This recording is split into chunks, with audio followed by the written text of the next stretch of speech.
What's up, guys, and welcome to my review for the highly anticipated next installment of the Marvel Cinematic Universe, Deadpool and Wolverine. This is now the first time that Deadpool and Wolverine are entering the MCU and is a finale to the Fox Universe films and leading into Disney's new era with these characters now that they own the rights to the characters. So this movie, look, I will not give a single spoiler in this review for the film, so you don't have to worry about that. I'm just going to give my thoughts on the things that you've seen in the trailers and things that have already been revealed. I will not be revealing anything here, just to savor the flavor. You know, if you plan on seeing this, I think that some of the things in the movie could surprise you. I think that this movie is good.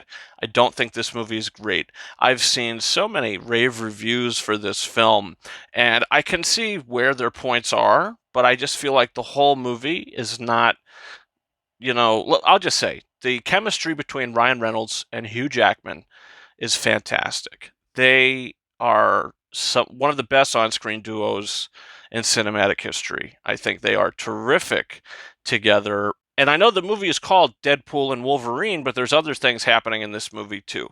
Just because their chemistry works so great, it doesn't mean this is a great film. I think it's a good film, but you want to know where it falters for me? It's the villains. Emma Corrin plays Cassandra Nova, and I think she's really charismatic, and like her facial expressions and everything she's doing in the movie are good, and I like what we got from her story wise. And then by the end of the movie, she became a cliched Marvel villain. So unfortunately, the performance was good, but overall, what they did with the character just kind of fell flat for me. Matthew McFadden is an actor who's been nominated for Emmys and SAGs and all this sort of stuff for his role in Succession. Now here he is in this film, and I don't know if he wanted to just do this for a paycheck. Maybe he didn't really care, but I mean, I guess he's having fun, but I don't know if Sean Levy, the director of the film, should have let him have as much fun as he was having, because he goes for humor a lot in this film.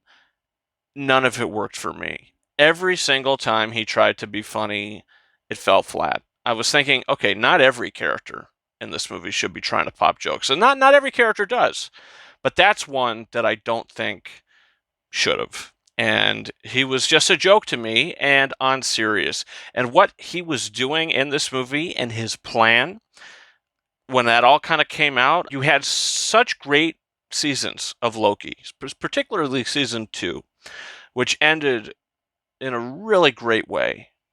And now you have this film, which is sort of also a continuation of that, to where you see the TVA, but maybe not the way that you would expect or the way that was satisfying. So I didn't really care for that. The story felt small. It didn't feel as big as maybe it should have. I think Wolverine himself, this is the best I've ever seen Hugh Jackman as Wolverine. He really gets to go for it in this film. And look, he is very funny in this movie, but it's in a very Hugh Jackman way. And it's in a very Wolverine way. He doesn't feel like the humor is taking him out of character. And I was worried about that, but he is no perfect in this, and so is Ryan Reynolds. Look, like I said, their chemistry is fantastic, and it's one of the reasons the movie really worked for me. And the emotional backdrop of what Wolverine is dealing with in this movie, I thought really worked. But Deadpool, on the other hand, this is supposed to be a third Deadpool film. I know they didn't title it Deadpool 3, but this is like a third Deadpool movie. We have a continuation of him in this new film, so I just feel like his story also felt kind of small. And, I know what his motivation is in this movie, but it just kind of felt like the writers, it wasn't very complex. I don't feel like his motivation was very complex, where I thought Wolverine's motivation was complex. So I cared about him, where Deadpool, I liked him, but at the same time, I just think his overall stories and character arcs were better in Deadpool 1 and Deadpool 2. I think those are also better movies than Deadpool and Wolverine. I think that the movie is very entertaining, but even though I said the story feels kind of small, a lot happens. And some of the things that do happen, look, I'm not going to say who these cameos are, but there's a lot of cameos in the film. A lot of people are talking about the cameos. And I would say maybe one or two of them kind of really shocked me and surprised me. But at the same time, I thought the rest of them were just kind of there, and it was like, okay, this is cool, but I don't think they were like jaw dropping or anything. I feel like if they really wanted to go for it, they could have, but they didn't. Maybe with like one character and one moment, they do kind of go for it, but I wish two other people were in this film. If you have all these cameos, I think one of them should have been in the movie, but I think another one also should have been in the film. I'm not going to spoil that or get into it. That's just, I guess, a nitpick, and it's like a personal thing. The soundtrack to the movie I thought was good. I think that the usage of the song, well, I won't say, because if you haven't seen the track list for the film, I won't say, but there's a song that they play in the movie that I was disappointed of the usage of that song. Overall, I thought the movie was okay, but I don't think it was great. I thought it was good. I thought the, ending of it felt, there is something that happens in the third act that is set up throughout the movie that just didn't work for me, and I thought was just really stupid and really dumb. There was just this one kind of comedic beat that they were doing. It was just like, okay, it is what it is. But the movie didn't need to be, like, I feel like it could have been cut down